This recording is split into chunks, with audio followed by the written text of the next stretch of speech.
បងនឹកអូនណាស់ជីវ៉ាបនឲ្យតែ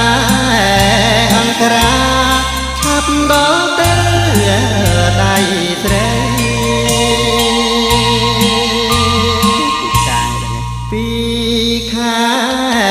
កូនមកបងសែនរត់ហត់ទទួ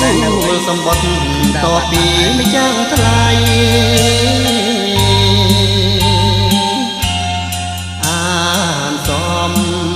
បត់ចប់ស្ទើរប្រែងទ្រូងខ្សែដោយដឹងថាស្រីកំពុងចូលលុបកាលីហ្វ័រញ៉ាប្រហាចិនខ្ញុំក្នុងទ្រូងធៀមតទាំងដុំ